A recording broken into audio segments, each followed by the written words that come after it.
Kalau kalian di usia seperti sekarang ini pengennya cepet-cepet jadi, pengen punya duit banyak, pengen jadi artis TikTok terkenal, pengen jadi artis selebgram terkenal, memang cepat bikin apa saja yang kira-kira aneh begitu ya, cepet viral.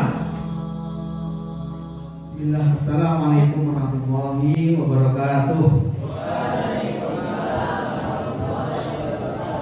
Alhamdulillahi nahmaduhu wa nasta'inuhu wa nasta'hihi wassalatu wassalamu ala nabiyyina Muhammadin sallallahu alaihi wasallam wa ala alihi wa sahbihi ajma'in. Amma ba'du, para asatidzah, para tulab sekalian, waktu yang sangat terbatas, saya ingin berbagi hal-hal yang pokok saja. Pertama, setiap tulab, para santri bisa melihat apa yang ada di sekitar kita, semuanya bisa menjadi pelajaran. Ya, di sini ada bangunan masjid, ada asrama, ada mungkin gubuk-gubuk ataupun rumah biasa. Semua bangunan itu berdiri di atas fondasi yang kokoh. Bangunan apapun yang mau kita tegakkan, nomor satu adalah membangun fondasinya. Tentu saja punya tanah terlebih dahulu, baru kemudian kita gali fondasi. Biasanya fondasi itu dibuat dalam proses yang cukup lama, tergantung bangunannya seperti apa. Nanti kalau suatu saat adik-adik ada yang ke pondok pesantren Darus Syahadah, Ustaz punya pondok pesantren seperti kalian SMP, itu bangunannya 4 lantai karena di pinggir sungai. Ke bawah 1, ke atas 2, yang sejajar dengan lantai 1. Ya, itu bikin fondasinya harus menggunakan bego, ya, tanahnya sangat keras, prosesnya sangat lama. Masjid Darus Syahadah itu bikin fondasinya 1 tahun lebih, 1,5 tahun sudah habis duit 1 miliar, itu belum ada bentuknya, gambarnya saja 1 tahun, ya. Tapi nanti kalau fondasi itu sudah jadi, bisa dibangun di atasnya berbagai macam bentuk bangunan ruang multifungsi yang gunanya sangat banyak sekali. Tapi untuk membangun yang seperti itu butuh waktu yang sangat lama. Kalau mau cepat-cepat jadi, bikin gubuk gazebo 3 hari jadi, ya. Tapi gazebo itu fungsinya hanya sekedar duduk nongkrong ngopi, nggak bisa dipakai buat belajar 24 jam, beraktivitas 24 jam. Artinya apa? Kalau kalian di usia seperti sekarang ini pengennya cepet-cepet jadi, pengen punya duit banyak, pengen jadi artis TikTok terkenal, pengen jadi artis selebgram terkenal, memang cepat bikin apa saja yang kira-kira aneh begitu ya, cepet viral. Tapi besok Anda ketika masuk ke dunia yang sesungguhnya akan terkejut, kaget ketika nanti dipaksa, terpaksa harus jadi bapak dari anak-anak, harus jadi suami dari istri, tapi tidak punya bekal yang cukup, ya, modalnya hanya sekedar bubuk reot, maka ini tidak mampu untuk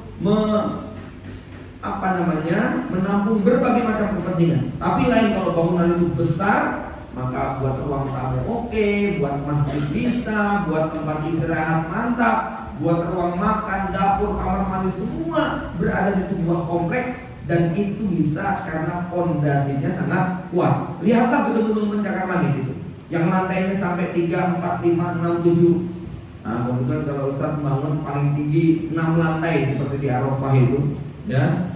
Jadi belum pernah bangun 10 lantai kayak apa, ya. Stres memang, musim hujan, gali fondasi, cakar sangat dalam, keuruk dengan air lagi, capek lihatnya, tapi harus tetap dijalani.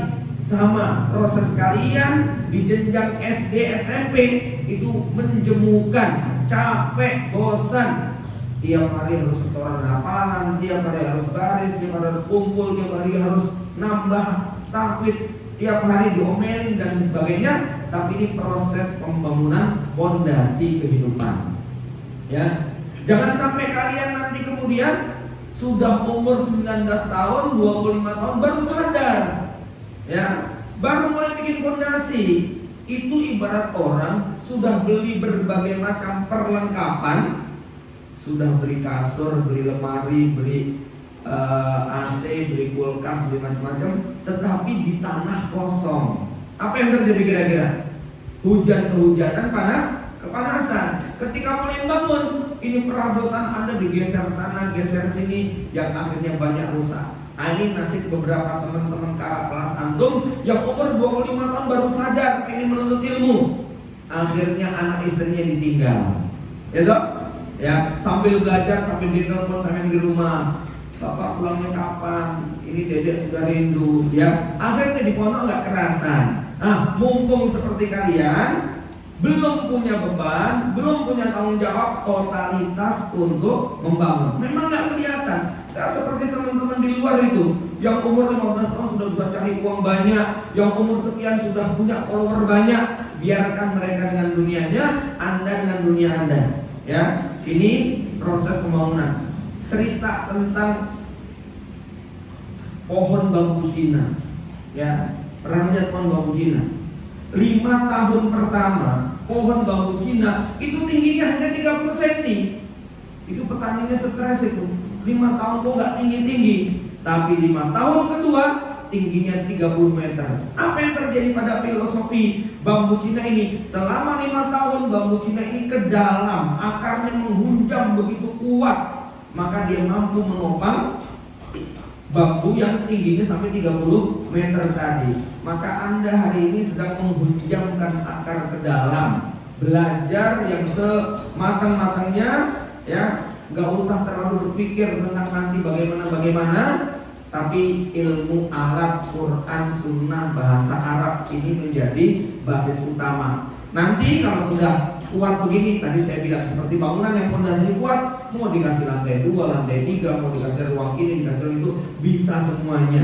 Ya, jadi adik-adik sekalian, ya, ini yang paling tidak perjalanan menuntut ilmu yang Ustaz rasakan. Ya, kalau misalnya orang bertanya bagaimana rahasianya, nggak muluk-muluk, gitu ya, nggak muluk-muluk. Anak saya ada yang bertanya begini, Bi, Abi waktu seumuran aku itu mimpinya Abi apa toh? Ya, pengennya Abi apa? Anak saya yang umur 19 tahun, ya, nanya seperti itu. Waktu umur segini Abi pengennya apa? Kan dia pengennya macam-macam ya, pengen punya ini, pengen beli itu, pengen punya HP yang paling bagus untuk macam-macam lah, ya. Dia pengen bikin restoran, pokoknya mimpinya banyak sekali. Ya, saya bilang waktu itu Abi umur segede kamu itu nggak banyak mimpinya, cuman pengen beli mesin ketik aja. Gimana caranya menyalurkan bakat dengan cara menulis. Jadi fokus. Nah, jangan terlalu kebanyakan macam-macam, jalani dulu, ya. Lakukan apa yang paling logis di depan mata kita. Tapi nggak apa-apa Anda menulis mimpi yang setinggi-tingginya. Ketika saya bikin master plan Abu Fatihah 2040, anak saya yang nomor 2 bikin master plan Zaid Al-Fatih 2050. Tuh merancang umurnya sampai 2050 mau apa, ya. Qadarullah, di antara mimpi-mimpi saya yang belum kelakon, malah dia menjalani. Saya menulis sekian negara yang dikunjungi anak saya yang tadi itu, ya. Mekah, Madinah sudah, Turki sudah, Mesir sudah, kemudian Sudan sudah, Yaman sudah. Saya tanya, kapan mau balik? Ntar nih, 30 tahun lah nanti umurku baru tak pulang lagi ke Indonesia. Target belajar sampai umur 30 tahun, ya, keliling kemana yang bisa. Dan itu bawa anak dan istri. Ya, umurnya baru 22 tahun. Ya, habis nikah langsung istrinya dibawa ke Yaman. Tapi karena terkatung-katung, ya, tinggal di Mesir beberapa hari, tinggal di Turki beberapa hari, pokoknya sudah pernah singgah lah ke situ, ya. Ya, kemudian dan saya tanya kapan mau pulang, ternyata nantilah, masih 7 tahun 8 tahun lagi, pokoknya mau keliling, ya. Kayaknya ingin menikmati belajar, nanti baru nanti kembali. Adik-adik sekalian, ya, ini poin yang pertama. Anda sedang apa tadi? Menanam pondasi. Menanam pondasi itu sangat membosankan. Tapi kalau pondasinya nggak kuat, besok tidak ada bangunan yang kuat, berdiri ya kalau pondasinya tidak kuat. Maka nomor satu, pondasinya itu di dalam. Makin dalam pondasinya, makin banyak tumpukan tingkat yang bisa kita bangun. Nah, ini kalau pondasi masjidnya kayak begini, dalamnya paling 1 meter ya. Kira-kira dikasih 5 lantai kuat nggak ini? Nggak bakal kuat, pasti ambruk. Begitu kan ya. Kalau mau 5 lantai, kedalamannya harus 3 meter gitu. Baru nanti bangunannya ya, besinya juga harus yang besar-besar. Ya, makanya adik-adik harus semangat betul ya untuk menanam pondasi tadi. Pahami seperti filsafat pohon bambu Cina tadi yang selama 5 tahun tingginya hanya segini, nggak kelihatan. Orang lihat kalian paling begini-begini aja. Iya, begini-begini aja sekarang. 10 tahun lagi beda cerita. Ya. Kemudian poin yang kedua, ya, pendidikan itu secara konsep ada 3 hal yang perlu diperhatikan. Yang pertama, targetnya adalah la'allakum tattaqun, agar kalian menjadi orang yang bertakwa.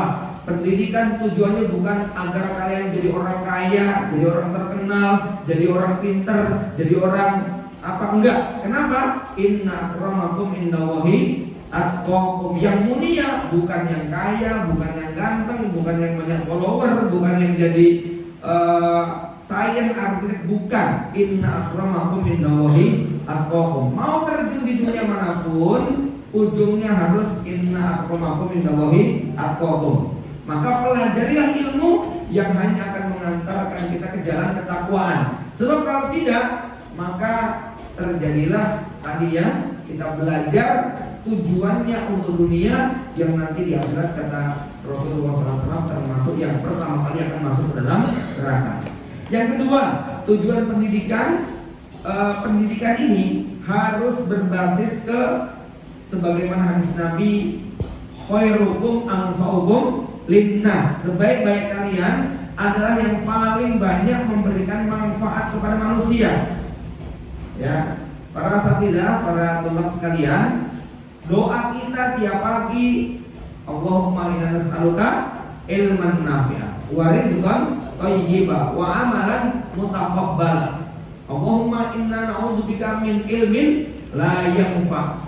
Adik-adik, kita merasa ya bahwa waktu di SD kita banyak sekali mempelajari, termasuk juga teman-teman kita yang di SMP, di SMA, banyak sekali mempelajari ilmu-ilmu yang nanti tidak dipakai dalam kehidupan kita yang sesungguhnya. Dalam konteks kita sebagai seorang hamba Allah, dalam konteks kita sebagai kepala rumah tangga, dalam konteks kita sebagai warga, itu banyak sekali ilmu dari TK, SD, SMP, SMA, perguruan tinggi yang tidak memberi manfaat buat kita. Padahal kita pengen menjadi hamba Allah yang apa? Khairukum anfa'ukum linnas. Al-Imam Ibnu Qayyim mengatakan dalam Tadabbutul Mukarrabin ada 14 tingkatan manusia yang nanti akan berpeluang masuk surga.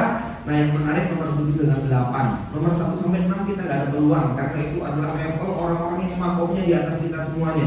Gak sanggup kita jadi nomor 1 sampai nomor 6. Para nabi, para rasul, para ulama, warasatul anbiya, para khalifah dan sebagainya. Nah, nomor 7 itu adalah ahlul khair, as-sabiquna bil khairat. Sama nomor 8 juga sabiquna bil khairat. Bedanya apa? Kalau nomor 8 itu rajin ngaji, rajin tilawah, rajin zikir, rajin doa, rajin sholat, rajin puasa, rajin bangun malam, rajin berbakti pada orang tua. Ya, orang ini kata Imam Qayyim, begitu meninggal dunia, malaikat menutup lembar catatan amalnya. Pahalanya berakhir dengan hembusan nafas yang terakhir. Beda dengan nomor 7. Yang nomor 7 bukan sekedar soleh, tapi dia muslim. Bukan sekedar sholat, tetapi membangun tempat sholat. Bukan sekedar belajar, tapi bikin ruang belajar. Bukan sekedar puasa, tapi memberi buka orang puasa. Bukan sekedar ngaji, tapi dia juga bagi-bagi Quran. Bukan sekedar zikir wirid, tapi dia membagi-bagi tulisan, mengajarkan tentang bagaimana wirid itu. Maka kelompok nomor 7 ini, kata Imam Ibnu Qayyim, ketika dia menghembuskan napas yang terakhir, malaikat terus mencatat jejak-jejak kebaikannya. Berapa masjid yang dia bangun, berapa pesantren yang dia bangun, berapa santri yang dia beasiswakan, berapa gedung-gedung kebajikan yang dimanfaatkan umat Islam, berapa banyak majelis ilmu, berapa banyak tulisan yang ditinggalkan, berapa ribu mushaf yang diwakafkan, dan seterusnya dan seterusnya. maka mereka semua inilah yang aset-aset akhirat inilah yang nanti akan terus memproduksi pahala walaupun dia sudah meninggal dunia. Bercita-cita menjadi nomor 7, yaitu apa? Khairukum anfa'ukum linnas. Pelajari ilmu yang hanya bermanfaat, sebab terlalu banyak ilmu-ilmu yang tidak bermanfaat yang dihabiskan manusia untuk mempelajarinya, ya. Dan Rasul menjanjikan kalau orang itu ilmunya itu bermanfaat, nih ya, doa kita kan ilman nafi'ah. Yang kedua apa? Rizqun thayyibah. Orang yang fokus menuntut ilman nafi'ah dikasih hadiah rizqun thayyibah. Rezekinya akan bagus, rezekinya akan thayyib. Dan kalau orang itu udah ilman nafi'ah, rizqun thayyibah, hadiah yang ketiga apa? Wa amalan mutaqabbala. Amalnya akan diterima oleh Allah Subhanahu wa taala, sebab amal hanya bisa diterima dengan ilmu yang benar dan harta yang thayyib.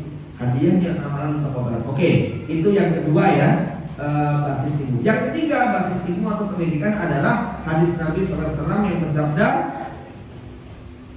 an-nasu ma'adin kama adin zahab wal fiddah. Manusia itu barang tambang seperti barang tambang emas dan perak. Nabi hanya mencontohkan emas dan perak, tapi barang tambang itu banyak. Ada emas, ada perak, ada besi, ada tembaga, ada nikel, ada batu bara, ada pasir, ada koral, ada minyak bumi, ada gas, ada boksit, ada macam-macam. Nah, benda-benda tambang ini penggunaannya beda-beda. Kalian itu kualitasnya tidak sama. Ada yang emas, ada yang besi, ada yang koral, ada yang pasir, ada yang batu bara, ada yang minyak bumi, ada yang kuningan, ada yang tembaga.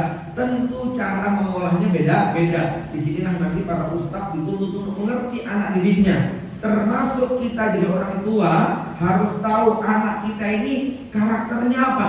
Dulu ustadz punya prinsip semua anak wajib masuk pondok, ya, masuk pondok harga mati. Tapi lama-lama kemudian agak berubah pikiran. Kenapa? An-nasu ma'adin. Ternyata tidak semuanya ada yang cocok dipondokkan. Ada yang memang harus menempuh jalan lain. Kalau dia ini kualitasnya emas, jangan kemudian jadi pagar tanaman, eman-eman. Tapi kalau anaknya berkualitas besi, gampang karatan, jangan dipaksa untuk jadi perhiasan, nanti nyakitin orang. Kalau anak kita ini batu bara, cara mengelolanya beda. Anak kita pasir, itu cara mengelolanya beda. Nah, disinilah nanti Anda dituntut untuk mengerti saya kualitasnya apa ya.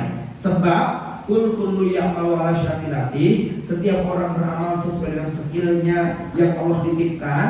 Ini tujuannya supaya kita bisa berkontribusi maksimal. Anda tahu sebuah rumah sakit yang bisa mengobati pasien dari kondisi parah sampai sembuh itu merupakan kerja sama yang solid dari semua unsur, dari level tertinggi seorang direktur sampai kemudian dokter yang mengoperasi, bahkan hingga satpam yang ada di barisan depan. Semuanya bermanfaat, ya, semuanya bekerja, ya, nggak boleh kemudian asal-asalan. Satpam jangan ikut-ikut mengoperasi pasien, ya.